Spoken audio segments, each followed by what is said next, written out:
Hello, magandang araw mga kabarya. Welcome back to OMG TV channel. Okay? Magandang araw sa lahat, magandang araw sa ating mga subscriber at saka sa ating mga viewers.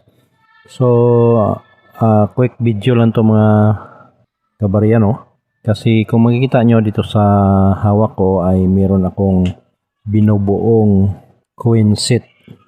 10 piso coin set at saka 5 piso coin set. So ito yung buong set ng 10 pesos na mahirap talaga buuhin. Kahit na marami kang barya ay mahirapan ka pa rin.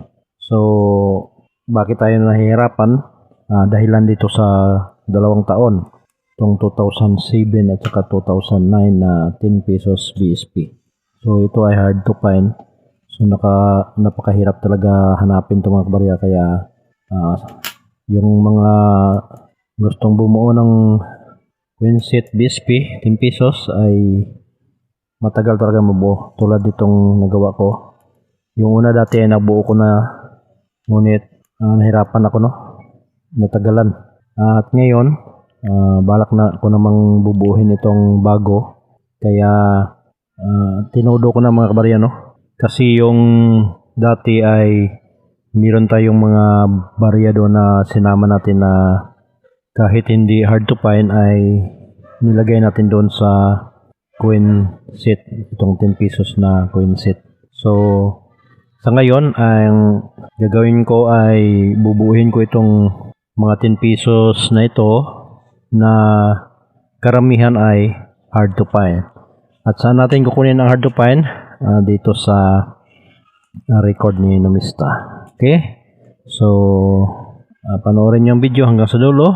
At kung sino pa hindi nakasubscribe, mag-subscribe kayo, mag-like, mag-share at saka comment, no? At kung meron kayong mga barya na pwede nating bilhin ay mag-comment lamang sa baba ng ating video para ating mapag-usapan ang presyo. Okay? So ito na nga, no, simulan natin mga kabarya. So ito yung aking 10 pesos na coin set. Napakaraming 10 pesos ang kailangan dito. So ang una dito mga kabarya ay ang year 2000. Sa year 2000, ito yung kauna-unahang 10 pesos na ginawa. So sa ngayon ay isa na rin siyang hard to find kasi mahirap siya hanapin. Kaya binibili din namin ito pag hindi kami nakahanap, ay sa sarili naming paghanap ay bumibili kami ng mga ganitong barya. Sa ngayon meron siyang 200 pesos ang uncirculated.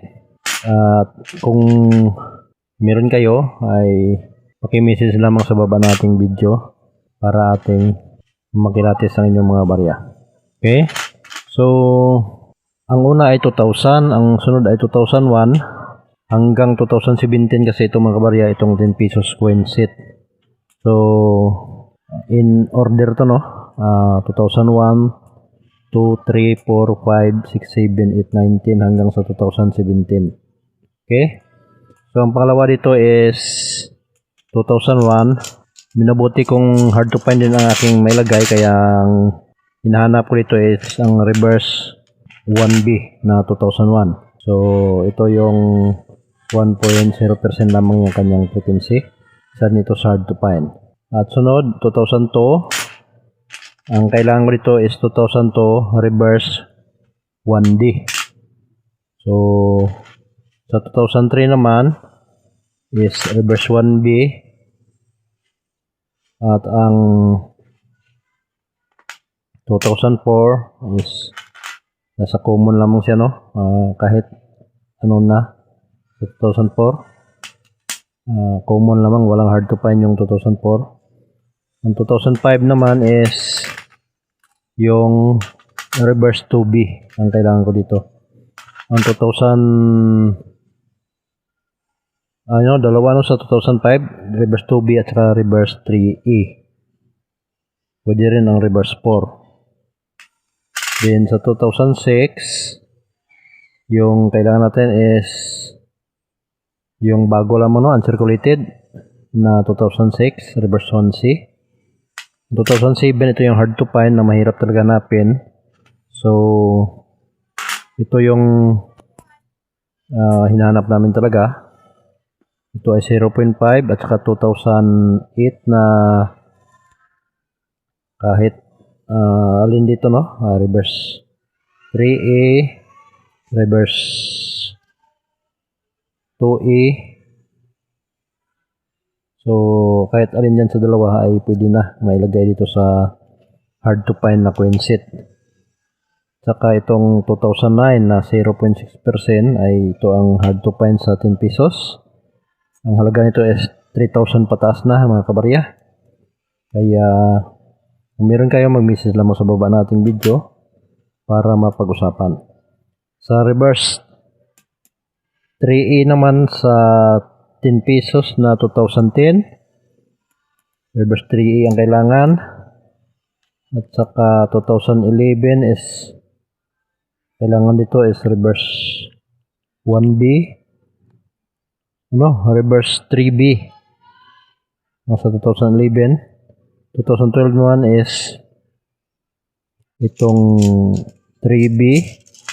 2013 reverse 3B. 2014 is hard to find reverse 3B din. Ang 2015 reverse 3B, 2016 reverse 3B, at 2017 is reverse 3B. So yan ang mga barya no na kailangan natin dito sa mga 10 pesos para mabuo ito ating 10 pesos BSP series na coin set. So nagmula sa year 2000 hanggang 2017 BSP series.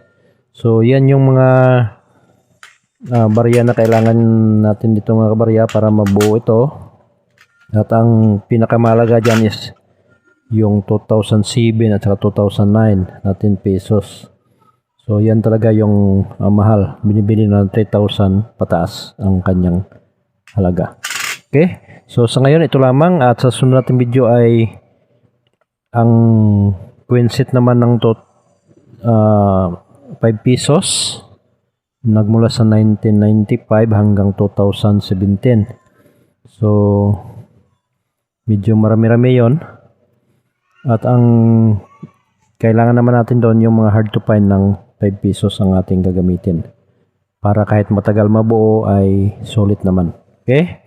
So hanggang dito lang muna, at maraming salamat sa panonood. Huwag kalimutan ang OMG TV channel, mag-subscribe, mag-like, mag-share, at saka mag-comment sa inyong mga barya para makilatis natin at mapag-usapan natin ng presyo para mabili ang inyong mga barya. Okay, so maraming salamat sa panonood at maligayang Pasko sa ating